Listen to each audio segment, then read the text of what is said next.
Surprising truths about Cleopatra, Egypt, Rivel. Think ancient Egypt was all pyramids, eyeliner, and walking like a mummy. What up, Slick? Think again. Because by the time Cleopatra rolled onto the throne in her goddess cosplay, Egypt wasn't just weird, it was weirdly hilarious. Let me hear Let's count down the 10 absurd realities of Cleopatra's Egypt and why living there would have totally sucked and maybe killed you. Why? Number 10. Okay, let's just get the trauma over with right now. Cleopatra married both of her brothers. Right. Not one, both. At separate times, like it was a rotating husband sale. Welcome to the Ptolemaic dynasty, where dating apps were replaced by your family tree. And your wedding ceremony was also a family reunion, with matching crowns and probably matching DNA. This wasn't even weird back then. It was policy. They did it to keep the bloodline pure, which really just meant, let's make sure our kids have 5 eyebrows and trust issues. Right. But here's where it gets darker than a pyramid basement. I knew that already. It was a whole bunch of incest. I knew that already. I learned that one. I remember that one. Cleopatra didn't just marry them, she also eliminated them. Why? One brother mysteriously drowned in the Nile. The other died suspiciously young. Coincidence? Sure. And I'm the pharaoh of McDonald's.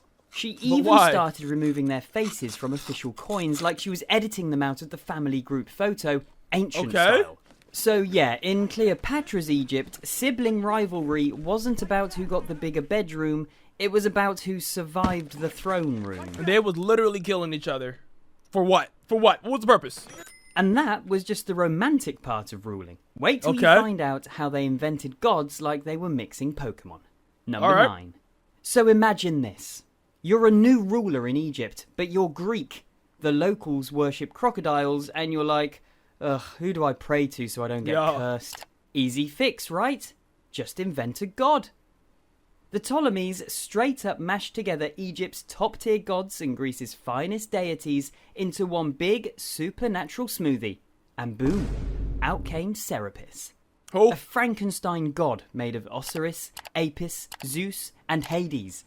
Basically a bull-headed thunder daddy with death powers and serious identity issues. They rolled him out like he was the next iPhone. Statues, temples, merch. It was the ancient world's worst rebranding attempt. Half the population was confused. The other half just showed up for the free bread and festivals. And if you're wondering whether Serapis caught on, let's just say he trended about as hard as your cousin's failed podcast. But it didn't matter. In Cleopatra's Egypt, if the gods didn't fit your vibe, you just built new ones. So yeah, living in this era meant praying to a god built by committee because even religion came with a user manual. And if that wasn't confusing enough, wait till you see what they wore on the throne. What did they wear on the throne, bro? You ever show up to a party and realize you're the only one in costume? That was basically the Ptolemaic dynasty. These were Greek rulers pretending to be Egyptian pharaohs, but, like, aggressively pretending. Cleopatra and her ancestors slapped on the double crown, struck pharaoh poses in statues, and ordered temples with hieroglyphics they probably couldn't even read. Meanwhile, at home, they were drinking wine, hosting Greek poetry nights, and talking trash in full-on Greek. It's like your boss showing up in a cowboy hat every day because he thinks that's what Americans respect. And Cleopatra, she leaned into the role hard. She dressed as the goddess Isis, made divine public appearances, and basically turned religious festivals into PR events, with her face on everything short of the moon. But behind the eyeliner and the ceremonial cobra hat, she was still a Greek-speaking ruler in an Egyptian world that kinda barely tolerated her. So yeah, living in Cleopatra's Egypt meant your leaders were cosplaying their job titles, your gods were beta versions, and nobody really knew who was in charge except maybe the royal cat. And don't worry, those cats, we're getting to them too. But first, let's talk about bureaucracy so bad it could make a pyramid cry. Number 7. Living in Cleopatra's Egypt meant drowning in papyrus. Seriously, everything needed a scroll. You want to sell a goat? Paperwork. Fix your roof? Paperwork. Name your baby something that isn't Ptolemy? Triple paperwork. The kingdom ran on layers of Greek... That's a lot of paperwork, my boy. ...and Egyptian officials who were probably just arguing over which language to stamp things in. Imagine your court date depends on whether you signed in cursive Greek or messy hieroglyphs. Even the tax collectors were confused. One historian said they needed paperwork just to prove you already did the paperwork. And if you couldn't read, good luck. You'd probably owe the Nile by accident. Cleopatra might have been queen, but she ruled over a Why nation do Cleopatra got a mustache, though? What's happening? Why she got a mustache? run by red tape and ink stains. It was less land of the gods and more land of the filing cabinets. Ain't So no if way. the paperwork didn't crush your soul, don't worry, the legal system would finish the job. What was bad Number with? six. So we got incest, legal system, and paperwork. What's so bad about? In Cleopatra's Come on, bro. How can Egypt, this get worse? Justice came with a language barrier. There were How two could this get legal worse? systems. Greek law for Greeks, Egyptian law for Egyptians. And if you were mixed or unlucky, you got to choose your own nightmare. People would literally write contracts based on which court they wanted to get sued in later. Okay. Imagine getting arrested and the officer's like, wait, are we doing Zeus rules or Ra rules today? One judge spoke Greek, the other spoke hieroglyphs. Neither spoke common sense. Cleopatra ruled over it all. But unless you had a lawyer fluent in divine nonsense, your best bet was probably just don't commit crimes or speak. But wait, because it does get worse. Number 5. In Cleopatra's Egypt, cats weren't pets, they were gods. Celebrities, Okay. untouchable furry royalty.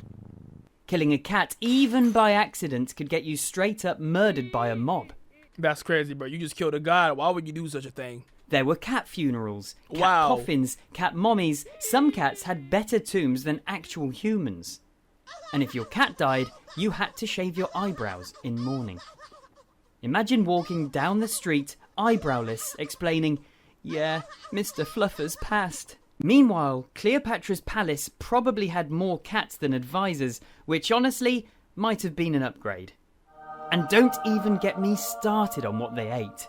Number 4. Egypt during Cleopatra's reign had bread so rough it doubled as a dental weapon. What? Why? Because their flour had sand in it. Real, actual sand. From grinding grain on stone slabs that shed grit straight into the dough. Every bite was a gamble. Nutrition or tooth erosion. Archaeologists found mummies with teeth ground down to the gums. People were basically eating sandpaper sandwiches and calling it lunch. And it wasn't just the bread. They baked Why? But why did they do this? But why did they do this? hedgehogs in clay and force-fed geese until they exploded into ancient foie gras.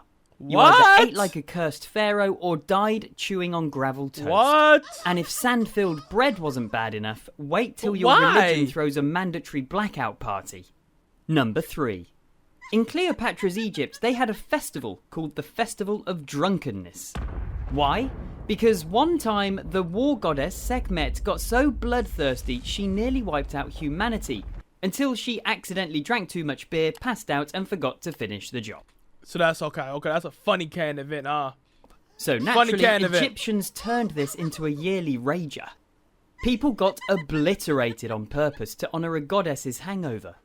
Imagine a national holiday where the goal is to drink until you forget who you worship. Ale was flowing, people were passed out in temple courtyards, and priests were probably just sweeping up bodies like, yep, Okay. Sekhmet would be proud. Still think the ancient world was classy? Number 2. Sure, Cleopatra's Egypt had the Lighthouse of Pharaohs, one of the 7 wonders, and the Great Library. What is that, well, bro? what was left of it after the family feuds torched it. What? But if you weren't royalty, you weren't living near wonders. You were living in crumbling death boxes. Most Alexandrians were packed into wooden apartments stacked like Jenga towers. No plumbing, no safety codes. One kitchen fire, half the city went up like a barbecue skewer. And earthquakes, constant. Alexandria sat on shaky ground. So your morning could go, wake up, worship your cat, eat some gravel toast, then get flattened by your ceiling. I don't like their life. Their life sounds miserable. Meanwhile, Cleopatra's Very chilling on a miserable. gold barge the size of a football field, spraying perfume into the Nile like it's Febreze. And if fire didn't kill you, something much worse definitely would have.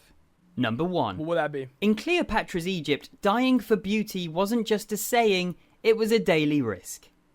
Cleopatra's Okay. iconic eyeliner, made with lead. as in brain-melting, organ-failing lead. And guess what? Everyone copied her. Rich women lined their eyes with enough toxic minerals to poison a small village. Face masks? Gold. Baths? Donkey milk. Lip tint? Crushed beetles. Perfume strong enough to knock out a horse.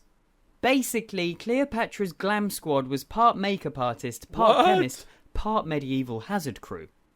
And this wasn't just her. Beauty in Ptolemaic Egypt meant putting literal poison on your face to look rich, mystical, and slightly immortal. So while she's floating down the Nile, smelling like Chanel No. 0 BC, her courtiers are quietly dying from eyeliner. Because nothing says glow up like organ failure from ancient contour powder. So, still want to live in Cleopatra's... I never want to live in Cleopatra, and I still don't. Thank you for the random fun facts, guy.